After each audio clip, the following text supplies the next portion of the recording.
De la décroissance par le groupe La Sociale, de la Fédération anarchiste. Le groupe La Sociale qui est très divers, hein, on est loin de tous d'être sur Rennes. Bon, j'ai fait le choix là, il y a quelques temps d'habiter à la campagne. Et voilà, c'est aussi pourquoi je suis motivé à faire la causerie ce soir. C'est qu'on a, avec Pierre, on a lu le même livre qui est sorti l'année dernière, d'aide universitaire, qui s'appelle Timothée Pariquet. Et le livre, c'est Ralentir ou mourir, ou périr, qui est publié au Seuil. Voilà. Et c'est un thème central de notre groupe anarchiste, hein, la décroissance. On a fait plusieurs causeries sur ce thème-là. On a des camarades qui écrivent régulièrement dans le monde libertaire sur les thèmes de l'écologie et en particulier sur la décroissance, qui pour nous est un fait inévitable si on veut aller vers une société beaucoup plus respectueuse du vivant et vivre un peu plus en harmonie avec les éléments qui nous entourent. Et ne pas avoir un esprit de prédation comme nous l'inculque le capitalisme dans ses grandes longueurs. Donc ce livre, donc, je disais, il a été écrit par Timothée Pariquet, qui est un universitaire qui enseigne en Suède, hein, et qui, par exemple, il fait le choix de ne pas prendre l'avion pour aller enseigner en Suède. Voilà. Il disait qu'il arrivait à faire Biarritz, Stockholm, je crois, en 11 heures de train, etc. Voilà, ce sont des choix individuels, mais bon, comme il dit, c'est pas les choix individuels qui changeront quoi que ce soit dans le rapport de force avec le capitalisme. Et ce que j'ai trouvé moi très intéressant dans le livre, parce que pour en avoir lu plusieurs, ce que je trouve très intéressant, c'est qu'il, bien sûr, il fait tout l'historique de pourquoi on en est arrivé là, notamment avec l'historique sur le PIB, pourquoi on a inventé le PIB après la crise de 29. C'était juste un thermomètre pour savoir si les mesures d'État permettaient à l'économie de repartir. Et pareil, il revient aussi sur le principe de la marchandisation, faudrait que tout devienne marchand pour créer de la croissance. Et il attaque la croissance frontalement, hein. Qu'on nous parle de croissance, mais on ne sait pas comment ça se concrétise pour beaucoup de gens. Par exemple, il parle que la croissance profiterait depuis ces dernières décennies à la minorité les plus riches, hein. On l'a tous entendu, par exemple, que depuis le Covid, j'entendais ça pas plus tard qu'hier, que la fortune des gens les plus riches dans le monde avait doublé ou triplé depuis le Covid. Donc voilà, si c'est de la croissance pour alimenter les plus riches et créer de la misère, bon, c'est pas très émancipateur comme principe. Donc dans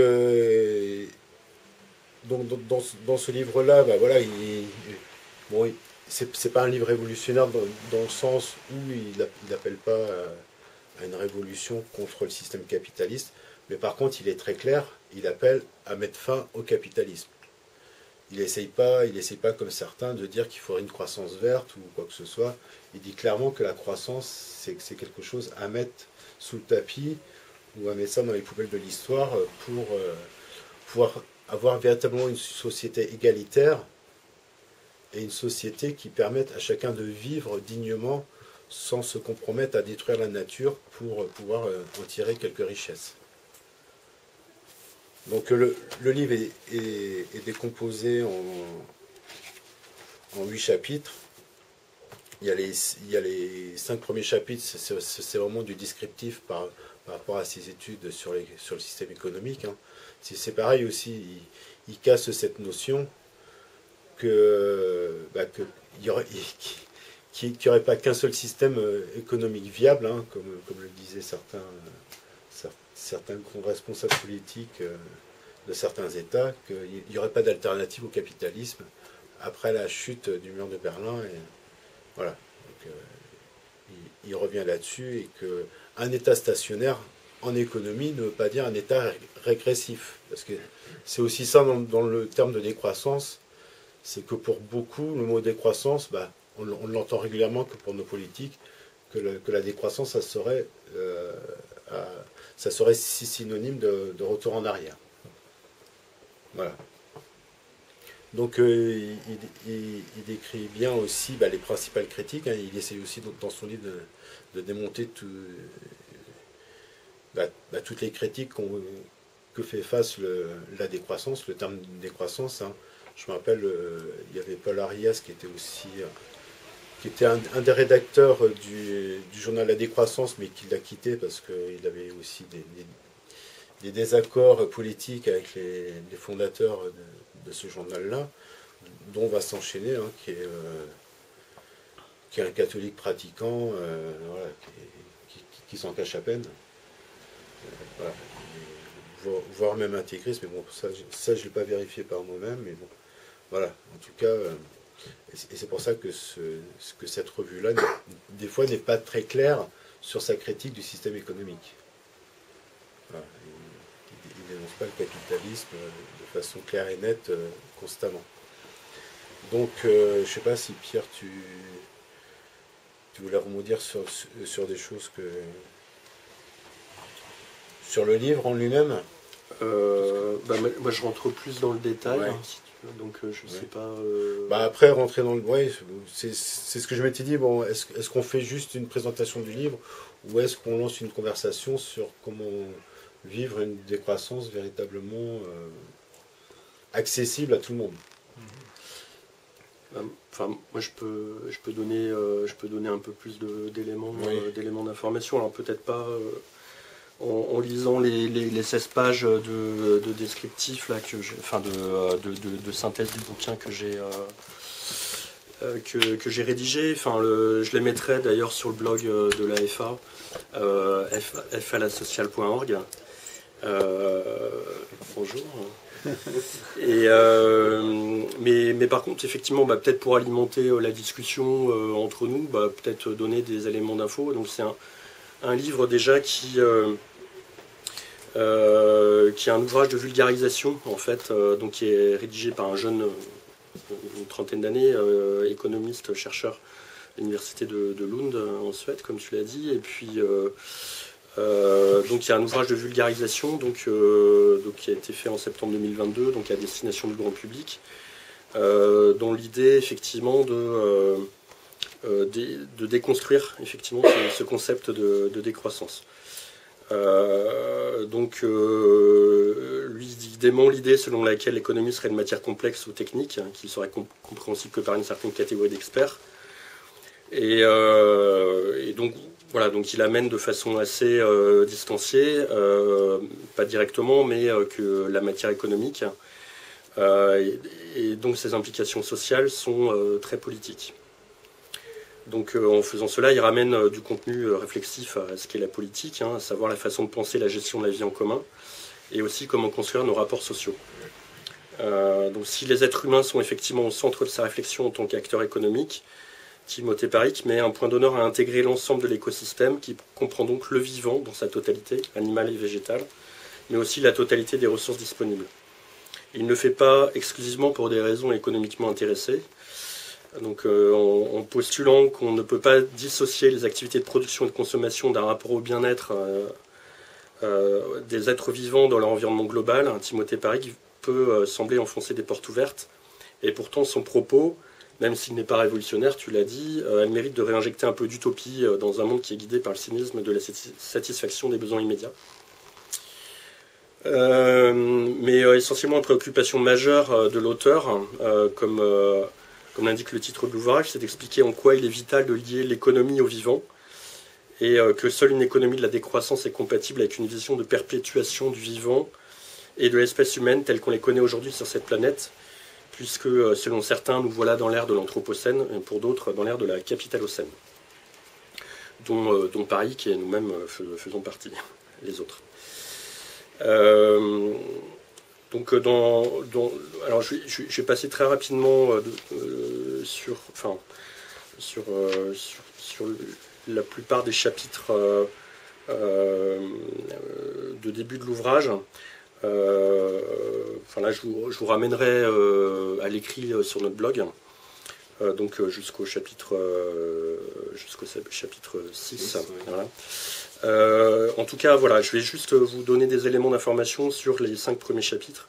Donc dans l'introduction, donc intitulée Économie, une question de vie ou de mort. Donc il imagine la décroissance comme une transition vers la post-croissance. Donc une société dans laquelle l'économie ne joue plus qu'un rôle secondaire plutôt que central. Donc Paré définit la décroissance. Donc là c'est important. Enfin voilà, parce que c'est un universitaire et puis c'est important de bien détacher chaque mot et de comprendre chaque mot, ce qu'il signifie, et les implications politiques dans cette définition-là.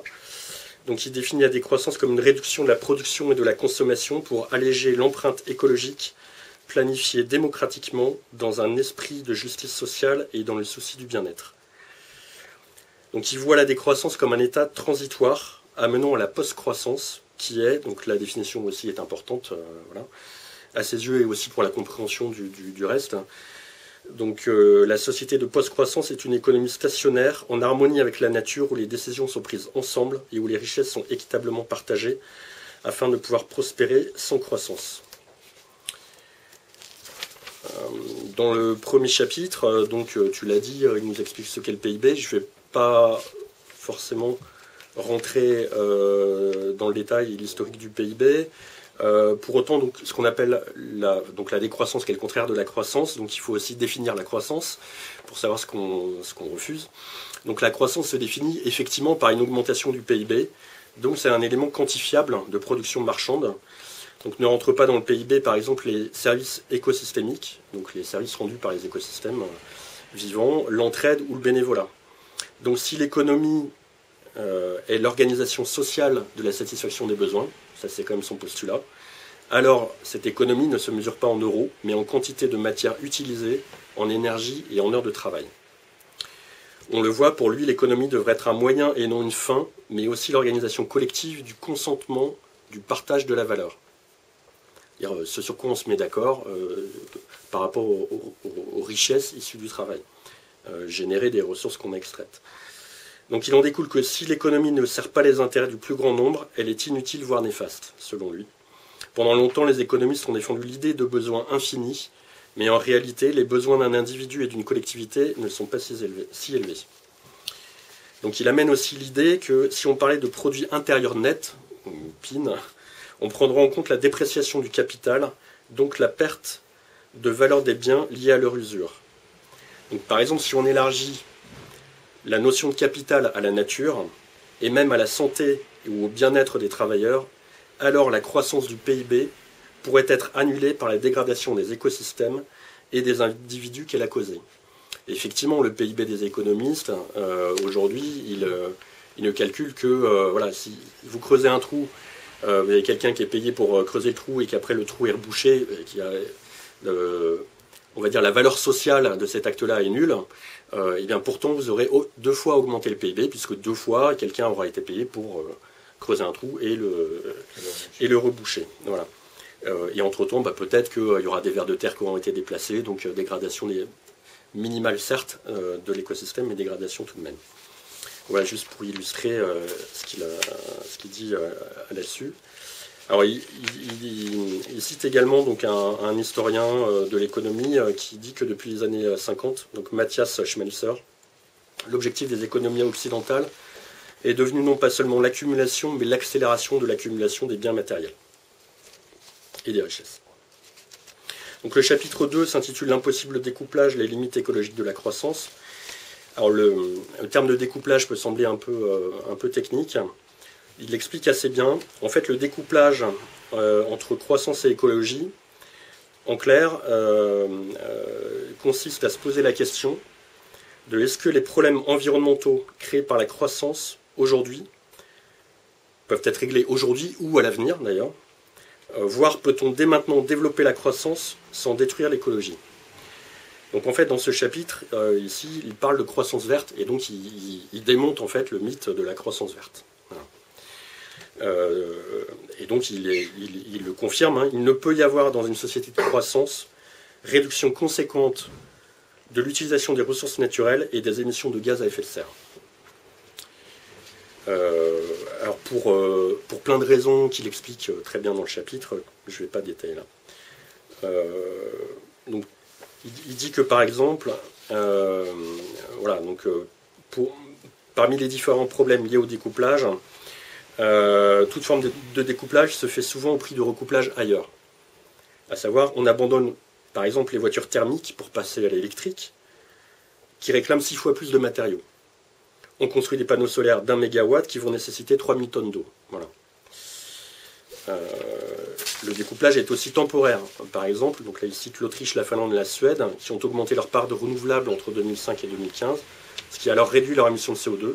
Mais ensuite, l'augmentation de la demande en énergie liée à la capacité de production, donc là c'est le fameux effet rebond, a induit une expansion des infrastructures énergétiques et donc augmenté ensuite, ces pays ont ensuite augmenté leurs émissions en fait, de CO2. Donc si la croissance verte n'existe pas aujourd'hui, donc là c'est ce qu'il dit, donc ça n'empêche pas certains de suggérer qu'à l'avenir elle serait possible. Alors rapidement, donc là il dit que ça ne l'est pas, parce que toute production réclame des ressources et de l'énergie, et que l'accès aux ressources et à l'énergie devient de plus en plus compliqué, car les ressources se font rares et les extraire coûte de plus en plus d'énergie. Donc l'effet rebond, j'en ai déjà parlé. On nous dit aussi que le secteur des services est un secteur peu polluant, par exemple. En réalité, même si le secteur des services occupe 70% des PIB dans les pays développés, il s'appuie sur des secteurs primaires et secondaires fortement polluants. Sans compter que tout ce qui est numérique, par exemple, ce secteur pourrait représenter la moitié de la conso électrique mondiale en 2030.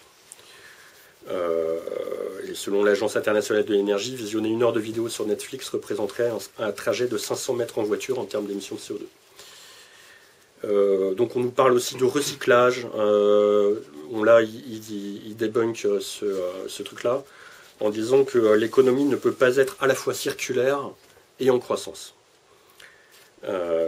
Puisque, par exemple, le taux de remplacement d'un téléphone portable augmente plus vite que le taux de recyclage. Que le secteur du recyclage pèse 625 millions d'euros en France, quand le secteur de la publicité en pèse 15 milliards. Alors, certains disent aussi que grâce à l'innovation, on pourra résoudre des problèmes environnementaux actuels. Alors, il se trouve que parmi toutes les innovations, très peu d'entre elles sont effectivement vertes.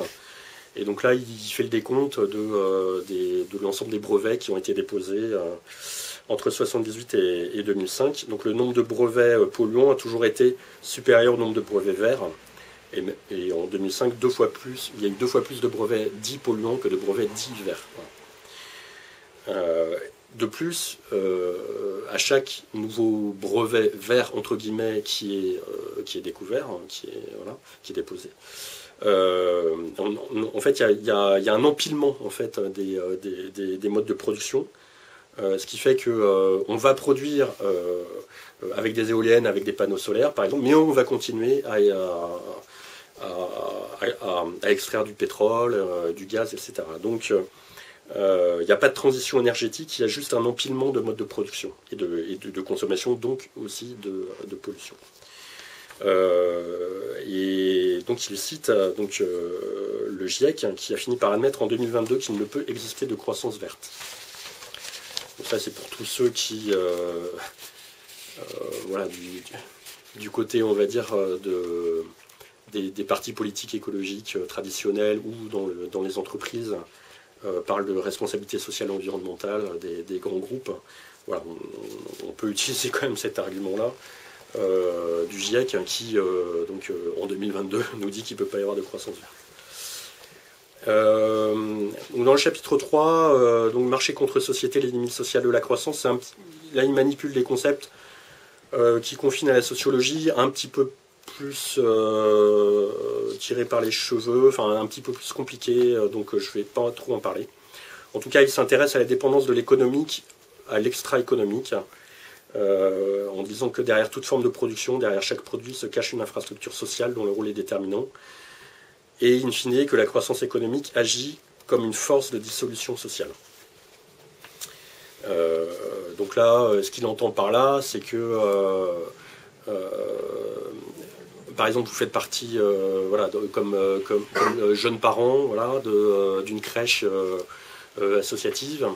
Vous créez du lien social avec les enfants, vous créez du lien social avec les parents qui sont dans la même situation que vous, versus vous payez un service de garde privé, voilà, bah, vous allez vouloir en avoir pour votre argent. Donc si la personne qui doit garder votre gamin est malade, autant si ça se passe dans le cadre de l'association, vous serez certainement beaucoup plus compréhensif que si vous payez pour ce service de garde d'enfants. Voilà typiquement les arguments qu'il utilise là.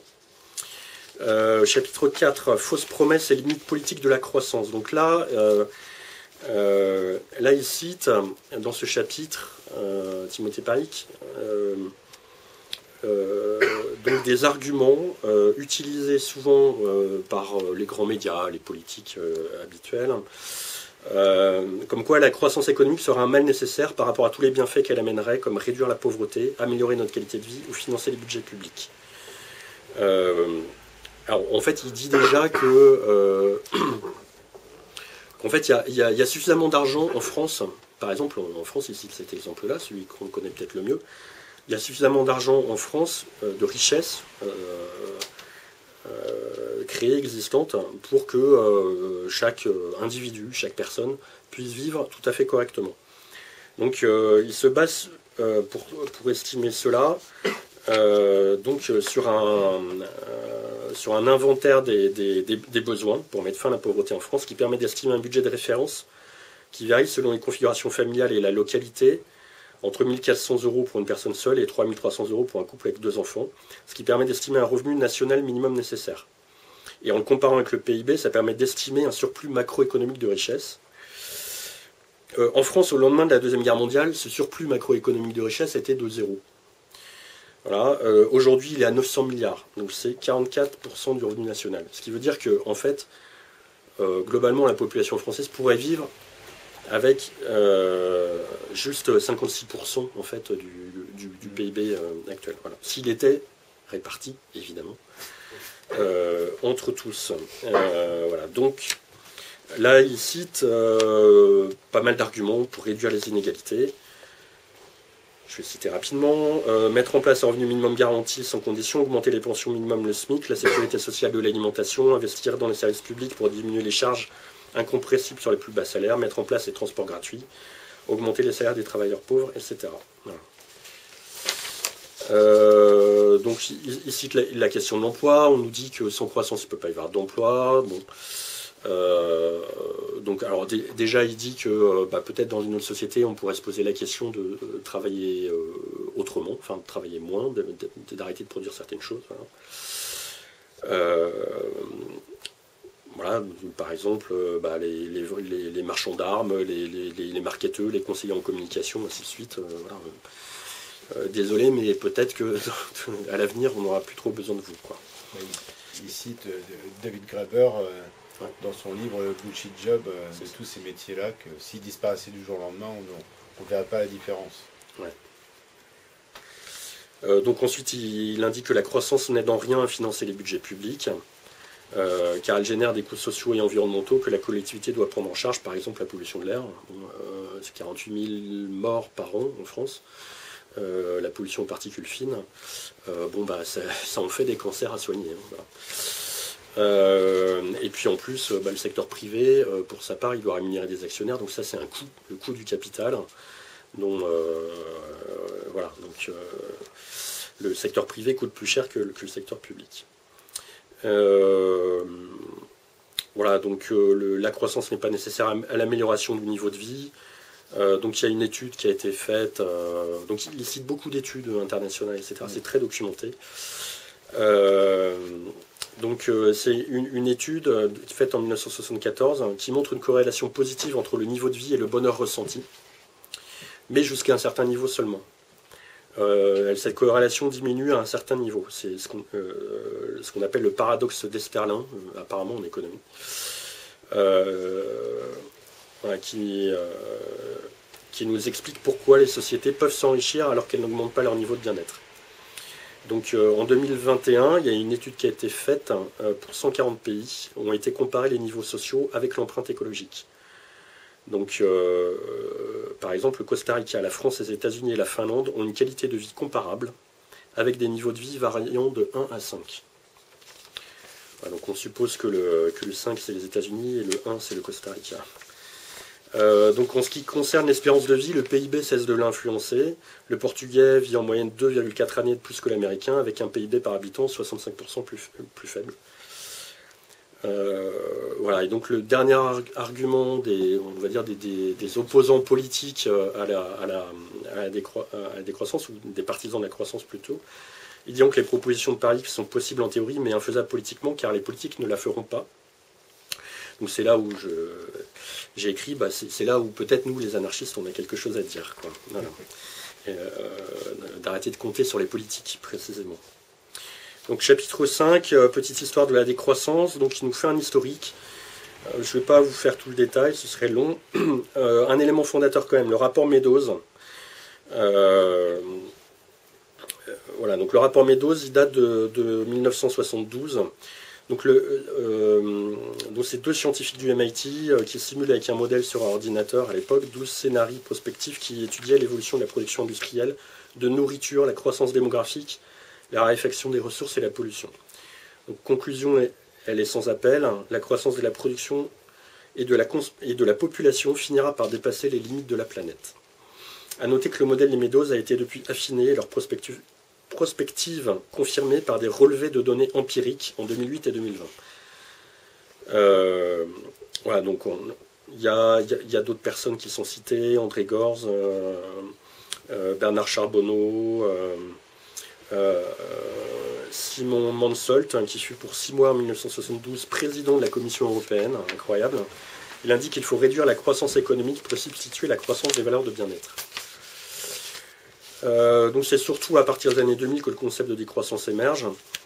On peut dire surtout que la décroissance des années 70 était une réduction et celle des années 2000 une émancipation contre l'économisme, l'extractivisme, l'utilitarisme, le capitalisme, le consumérisme et le technoscientisme, voilà, qui refusent les limites. Aujourd'hui, la décroissance est plus qu'un concept académique, même si on va dire depuis les années 2010, beaucoup d'universitaires se sont saisis de cette question-là, des scientifiques. Voilà, il y a 600 articles académiques sur la décroissance, sur plein de domaines de recherche différents, les origines historiques, les limites de la croissance verte, les implications économiques de la décroissance, l'étude de la technologie, de la démocratie, des transitions, etc. Donc aujourd'hui, la décroissance est plus qu'un concept académique, c'est aussi devenu un domaine d'action et de débat. Donc certains parlent d'objection de croissance, les plus timorés, on va dire. D'autres de post-croissance et une minorité grandissante de décroissance pure. Donc pour sa part, donc notre camarade anarchiste Jean-Pierre Tertrais écrivait donc en 2004 une brochure intitulée Du développement à la décroissance pour en finir avec l'impasse suicidaire du capitalisme, qui était paru aux éditions du Monde Libertaire. Voilà, donc on était en plein dans le sujet, et ce que je disais tout à l'heure, la 4e de couverture, il n'y aurait finalement peut-être pas grand-chose à en enlever 20 ans après. Voilà. 20 ans après l'apparition de cette brochure, qui est ensuite devenue un livre en 2006. Donc alors il y a des gens très bien qui écrivent maintenant même sur le fait qu'il faut en finir avec la croissance, donc le pape, le secrétaire des Nations Unies, voilà, des gouvernements britanniques ou espagnols, même une entreprise comme Bouygues qui déclare que le développement durable ne peut pas exister.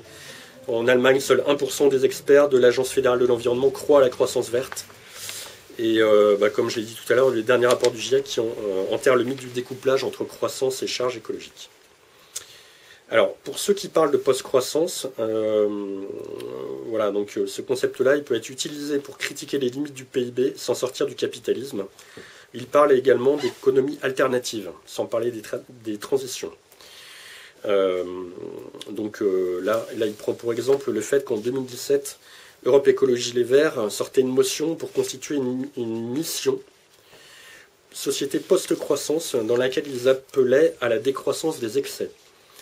À noter que lors de la campagne électorale de 2022, il n'y avait plus de mention ni de décroissance, ni même de post-croissance dans le programme présidentiel. Seule l'objection de croissance avait voix au chapitre.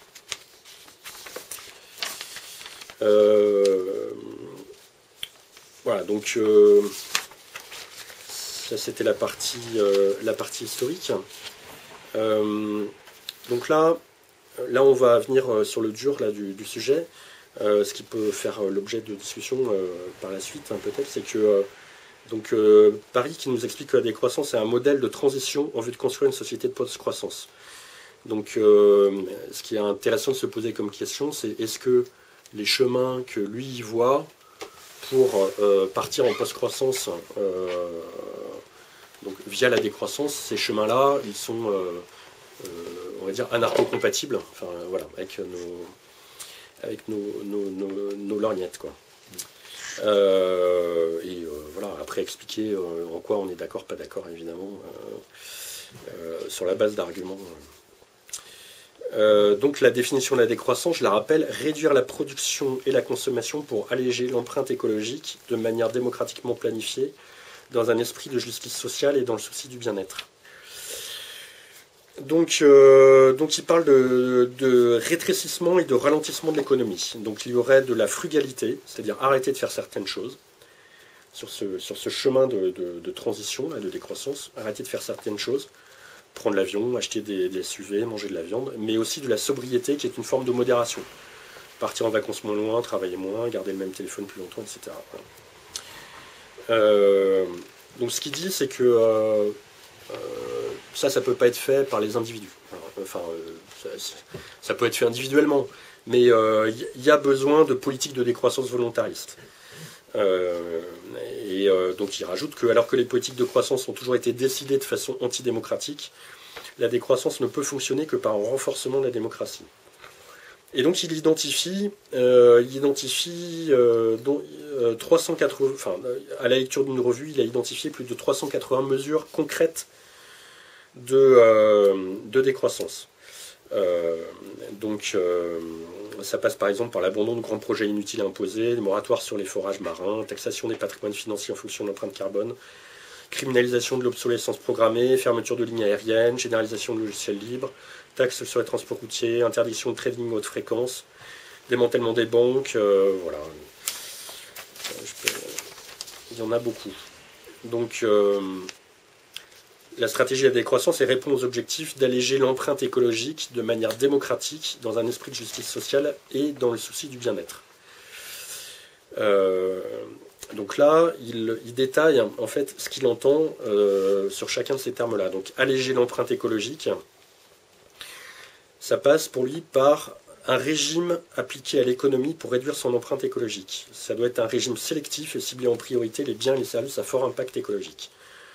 Par exemple, réduire l'usage de la voiture, le chauffage de gaz au fioul, diminuer l'élevage, voilà, les activités militaires, la construction. Ensuite, il examine les leviers utilisables pour arriver à cette décroissance. Donc il les classe en 3 grandes catégories, les leviers d'interdiction, de rationnement et de fiscalité. Donc les interdictions consisteraient les mesures les plus polluantes, comme le transport aérien, la publicité.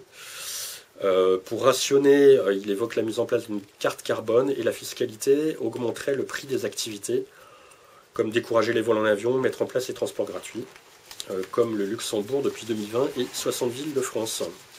Coucou Nathalie Appéré. Alors, sur l'autre aspect de la stratégie de la décroissance, sur la planification démocratique, il dit qu'elle doit être planifiée, et donc la décroissance doit être organisée. Et que cette planification, elle posera problème aux grandes entreprises. On ne peut pas imaginer une entreprise pétrolière renoncer à exploiter des ressources profitables, par exemple. Donc ces grandes entreprises qui détiennent le pouvoir, Total, première société du CAC 40, Ces entreprises-là, elles décident ce qu'il faut produire dans un objectif unique de lucrativité. Donc ce qu'il dit, c'est que pour mettre en œuvre cette stratégie de décroissance, il faudra reprendre le contrôle des organisations qui aujourd'hui bloquent toute tentative de sobriété. Il va falloir renoncer à exploiter au moins 60% des réserves de pétrole et de gaz et 90% des réserves de charbon qui restent aujourd'hui, par exemple. Alors il dit que comme les actionnaires de ces grands groupes n'en seront jamais à ces profits potentiels, ces entreprises vont tout faire pour sauvegarder leurs marges. Donc par exemple, les 5 plus grandes entreprises fossiles du monde ont dépensé 250 millions d'euros en lobbying contre la régulation climatique auprès de l'Union européenne. Donc Parik lui dit qu'il faut nationaliser ces entreprises et prendre la décision à leur place. Donc il parle de création de pôles stratégiques du transport, de l'énergie, etc. Donc, en sachant, on y reviendra, que la question de la nationalisation, on peut se poser l'intérêt politique de la chose quand on sait que les 3 pays les plus pollueurs de la planète sont, enfin, les 3 structures les plus polluantes de la planète sont respectivement situées en Chine, en Russie et en Arabie Saoudite. Voilà, donc ce sont des États en fait qui polluent, qui sont les plus gros pollueurs, ou enfin des entreprises para-étatiques qui sont les plus gros pollueurs à ce niveau-là. Donc, alors, Parik évoque tout de même la possibilité de coopérativiser les entreprises, démocratiser donc leur fonctionnement. Voilà. Pour autant, on y reviendra, mais il n'inclut pas vraiment en fait dans sa réflexion le fait que ce soit à charge des travailleurs de ces entreprises-là de prendre des choix par rapport aux orientations économiques de ces entreprises. Donc toujours dans le cas de la définition de la décroissance, donc il nous dit que cette décroissance doit être faite dans un esprit de justice sociale. Et que la décroissance des riches est la condition de la prospérité des pauvres. Donc là, un truc intéressant, c'est un rapport récent de France Stratégie. France Stratégie, c'est une institution autonome, entre guillemets, placée auprès de... alors j'avais écrit la Première ministre, bon, bah, maintenant c'est le Premier ministre, donc France Stratégie, qui publie donc des analyses et propositions donc au gouvernement sur les enjeux sociaux, économiques et environnementaux. Donc selon France Stratégie, les 50% de ménages les plus modestes devraient réduire leur empreinte carbone de 4% en France, tandis que les 10% les plus riches devront la réduire de 81%. Si on veut effectivement être cohérent par rapport au budget carbone. Oxfam avait également dit que l'empreinte carbone des 63 milliardaires français est égale à l'empreinte du patrimoine de la moitié des Français, par exemple. Donc cette décroissance, elle doit être faite également dans le souci du bien-être. Voilà, donc améliorer la qualité de vie du plus grand nombre. À titre d'exemple, hein, donc un habitant du Costa Rica, il émet en moyenne 3 tonnes de CO2 par an, contre 10 tonnes pour un Français et 15 pour un Américain, en moyenne. Donc il faut s'intéresser à des pays, à des modes de vie de pays comme le Costa Rica, pour voir comment est-ce qu'ils peuvent vivre bien en n'étant que à 3 tonnes de CO2. Voilà. Je le dis vite, hein, mais c'est ça l'idée. Voilà, donc là, dans ce paragraphe sur la question du bien-être, donc il évoque l'idée de mettre en place une garantie de l'emploi, donc à travers la création de systèmes de coopératives d'emploi à l'échelle d'une commune, qui permettrait en démocratie participative de planifier les activités professionnelles et compétences en fonction des besoins. Donc il parle de commun du travail, qui permettrait de satisfaire les aspirations des travailleurs en donnant du sens à leur travail, en l'organisant démocratiquement pour ajuster l'activité économique. Donc il évoque également la mise en place de communs de la consommation qui consisterait à évaluer la possession avec la question est-ce que cette chose vous rend réellement Donc en conclusion de ce 6e chapitre, on peut rappeler ce qu'est l'économie de la décroissance, donc réduire la production et la consommation pour alléger l'empreinte écologique de manière démocratiquement planifiée dans un esprit de justice sociale et dans le souci du bien-être. Donc cette économie de la décroissance, elle permettrait de redescendre en dessous de plafonds écologiques insoutenables en ayant une économie participative où on décide ce qu'on consomme et ce qu'on produit, moins d'inégalités, une meilleure qualité de vie qui permettrait d'absorber les chocs écologiques et géopolitiques. Donc la bonne nouvelle, c'est ce que nous devons faire pour survivre et aussi ce que nous devrions faire pour être heureux. Cette stratégie de transition doit nous préparer à une destination, celle d'une économie de la post-croissance. Donc ça, c'est ce qu'il amène dans son chapitre 7, un projet de société, vers une économie de post-croissance, qui est, je le rappelle, une économie stationnaire en relation harmonieuse avec la nature, où les décisions sont prises ensemble et où les richesses sont équitablement partagées, afin de pouvoir prospérer sans croissance. C'est le principe de fonctionnement d'une économie pérenne. Donc pour lui, cette économie stationnaire, elle doit passer par la mise en place de 4 gros projets. Premièrement, repenser notre relation avec le vivant. Ensuite, transformer la façon dont nous produisons. Ensuite, harmoniser le partage des richesses, puis redéfinir la prospérité. Alors pour repenser la relation avec le vivant, donc il nous dit qu'une économie, selon lui, une économie stationnaire, celle de la décroissance, donc de la post-croissance, pardon, ne pourrait produire plus que si elle parvient à améliorer la façon dont elle utilise son budget économique ou si celui-ci augmente. Donc la production pourrait varier en fonction de l'état des ressources naturelles et de notre capacité à les utiliser. Donc là, il ramène le concept d'éco-innovation, donc qui consisterait à découpler le plus possible la production socialement utile des pressions environnementales.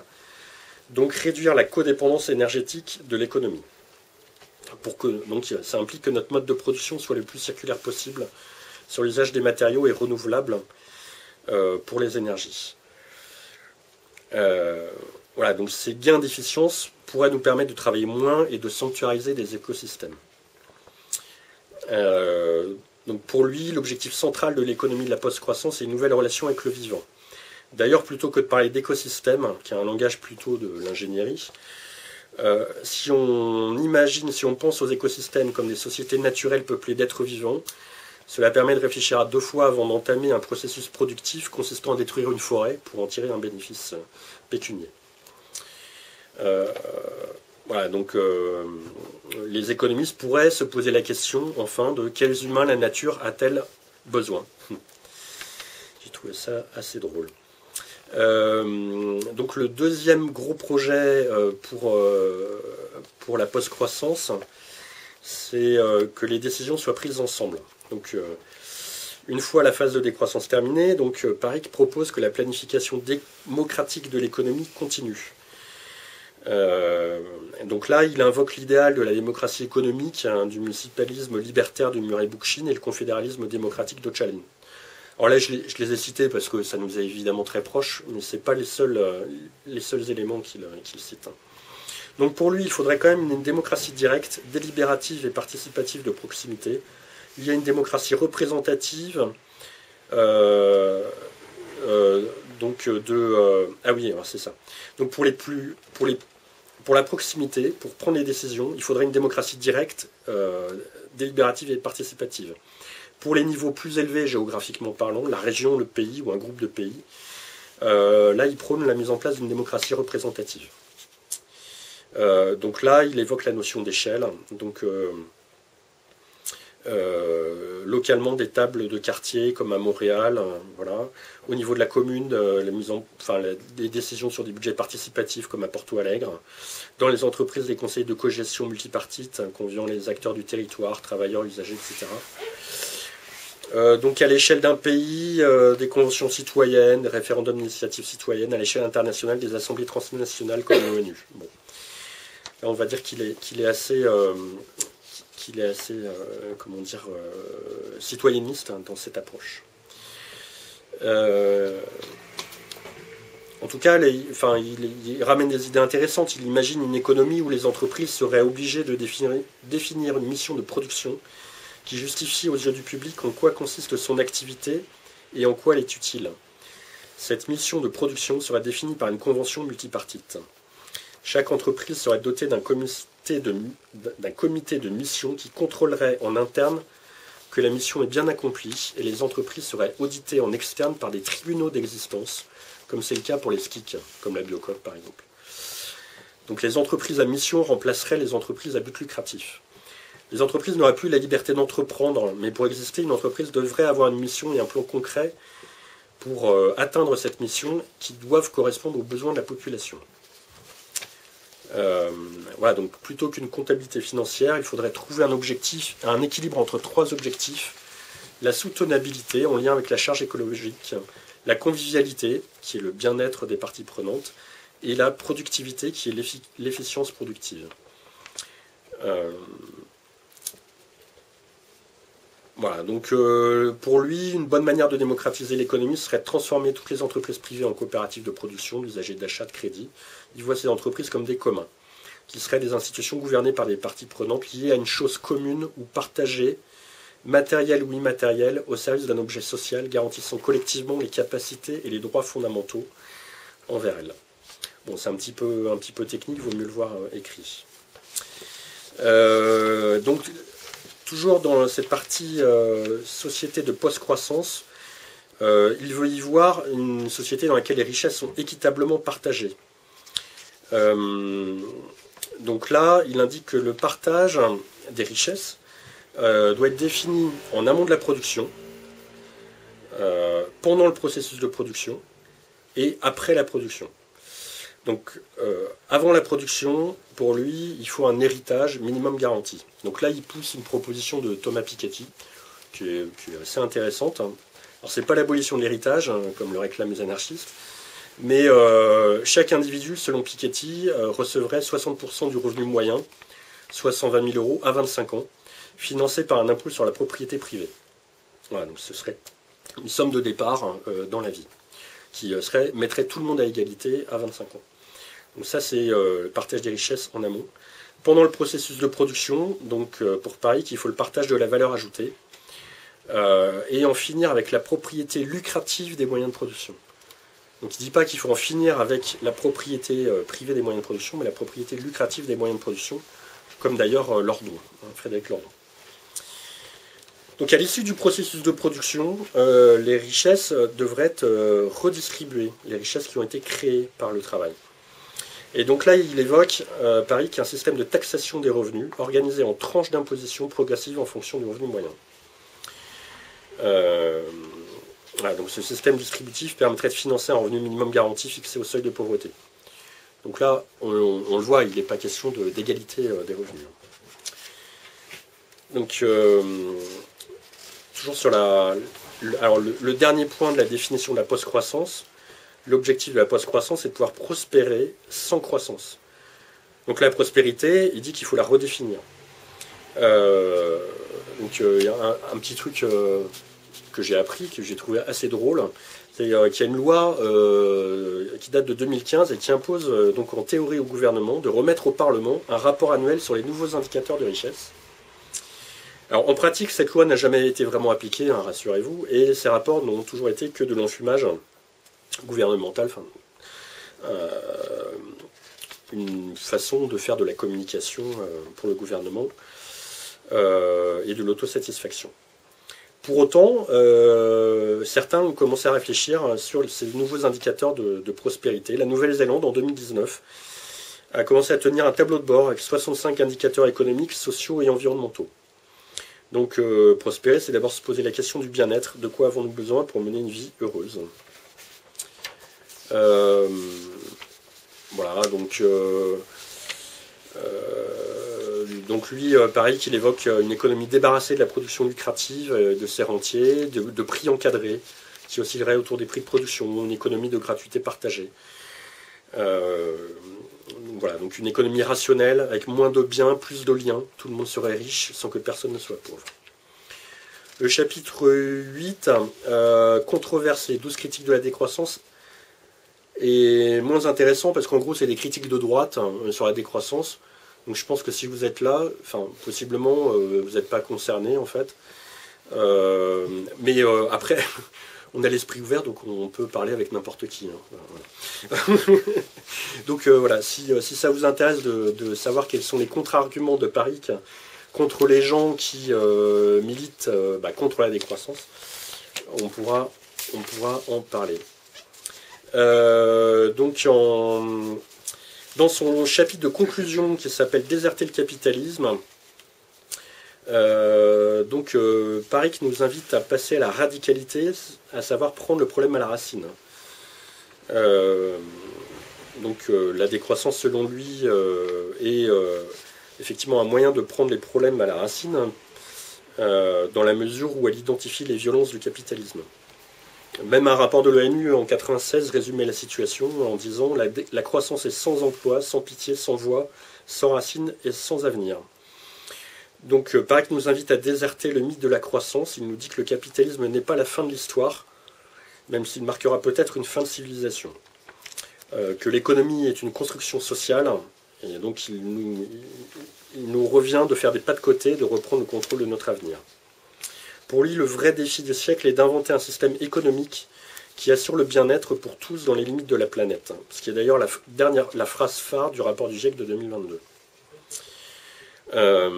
Donc, pour lui, déserter, comme l'ont fait certains jeunes diplômés, pas mal médiatisés depuis 2 ans, déserter, ce n'est pas abandonner la société dans son ensemble, mais seulement un capitalisme vide de sens et à bout de souffle.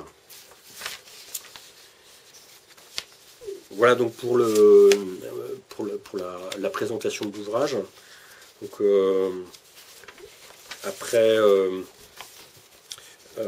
je peux vous lire la 4e de couverture de la brochure qui était parue aux éditions du Monde Libertaire, qui donne, sans que ce soit une position de la fédération anarchiste, en tout cas sur la décroissance, en tout cas elle donne un éclairage sur ce qu'on disait déjà à l'époque, qui résume assez bien, je pense, quand même les questionnements. Donc, la planète a longtemps été prodigue de ressources naturelles, l'être humain a atteint un impressionnant niveau de connaissances scientifiques et de réalisations techniques, mais ce développement compromet maintenant l'avenir des générations futures.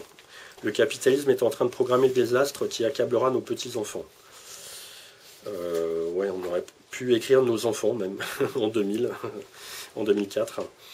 Alors que beaucoup ne soupçonnent encore ni la nature profonde ni l'ampleur du développement, entre guillemets, cette notion touche déjà à sa fin. C'est en effet sur ces ruines du développement que certains envisagent de construire une autre société. La convergence entre les nombreux problèmes économiques, sociaux, écologiques, culturels, politiques qui se posent depuis plusieurs décennies a conduit à la naissance d'un courant de pensée qui privilégie la critique de cette notion de développement. Mais aujourd'hui, de nombreux théoriciens de la décroissance abordent la question de la sortie du développement, en passant sous silence la nécessité d'en finir avec le capitalisme. Pourtant, le capitalisme voué à une croissance continue est un mouvement historiquement suicidaire qui entraînera inexorablement l'ensemble de l'humanité dans sa chute. Pour survivre ou se développer, celui-ci, le capitalisme, ne peut échapper à la croissance. Il explique dans son premier chapitre sur le PIB, Timothée Parik, pourquoi le capitalisme a besoin de la croissance. J'en ai pas parlé, mais je sais que ça faisait partie des questionnements que j'avais auprès de Jean-Pierre déjà à l'époque. Donc ça implique qu'il est impossible de réguler le système capitaliste, ce qui exclut d'emblée toute stratégie de décroissance réformiste. Donc Jean-Pierre Tertrais avait à l'époque déjà bien posé le cadre. Y compris en opposition effectivement avec des mouvements décroissancistes du début des années 2000, comme les objecteurs de croissance et les gens du journal La Décroissance, Serge Latouche, Paul Ariès, etc. Cependant, la seule élimination du capitalisme ne saurait suffire, ajoutait-on à l'époque, car l'État peut très bien mettre en place une conception centralisée de la production d'énergie propre, par exemple. L'État, selon ses partisans, est supposé être garant de l'intérêt général. Or, le système politique et économique actuel est à la fois autoritaire et inégalitaire. L'État défend donc en réalité les intérêts de ceux qui possèdent et de ceux qui dirigent politiquement la société. Pour vivre libre, les individus socialement organisés devront donc également le faire disparaître. La dépendance qui nous lie à la nature est aussi fondamentale que le contrat social. La conscience révolutionnaire est donc nécessairement la convergence de la conscience politique et de la conscience écologique. Il s'agit ici d'accomplir une double révolution, disait-on. Donc si la perspective révolutionnaire paraît lointaine, il n'en reste pas moins qu'elle constitue la seule solution à l'impasse du capitalisme. En effet, seule une société égalitaire où les individus décideraient collectivement de ce qu'ils souhaitent en faire pourrait préserver les chances des générations futures de vivre décemment. Voilà. Et puis après, mais je l'amènerai peut-être plutôt dans le débat, j'ai une page sur la critique de la pensée de Timothée Paric, critique du bouquin. Voilà. Parce que là, j'en ai dit plutôt du bien. Je l'ai présenté, en fait. Voilà. Du coup, je pense qu'on peut ouvrir le débat, déjà sur les éléments... J'espère que si j'ai été trop long de toute façon, mais voilà. Déjà, on peut... Non, t'as fait un gros travail de... Ouais, ça m'a pris du temps. Le résumé... Ouais. Mais... Donc après, l'idée, c'est qu'il y ait un échange entre tout le monde aussi dans la salle, quoi. Pas que ce soit juste avec nous. Si je peux me permettre, merci beaucoup d'abord pour votre présentation. Je voulais juste, pour une toute petite précision, il considère ici l'état de décroissance en France, mais comme un vase clos, parce qu'on ne peut pas, je pense, considérer la décroissance sans la voir comme intriquée dans un système déjà à l'international. La France, en elle-même, n'est pas un bocal. Elle dépend, dans son économie, dans sa production, d'autres pays. Aujourd'hui, depuis la désindustrialisation des années 80, on a perdu aussi beaucoup de notre capacité à produire par nous-mêmes un certain nombre de choses, mais on a aussi délocalisé notre empreinte écologique. Quand on fabrique un jean en Turquie, par exemple, on envoie tous nos produits chimiques, on envoie tout ce genre de choses. Ce qui pourrait être une critique, et peut-être que vous allez me répondre là-dessus, c'est de considérer la décroissance en France par, ce qui est très bien, des décisions collégiales, par les institutions de quartier, mais c'est déconnecter de la réalité, de cette interconnexion, de tout ce qui va être traité, accords internationaux. On peut penser le désarmement très bien, mais on fait partie de l'Europe, on fait partie des grandes instances internationales.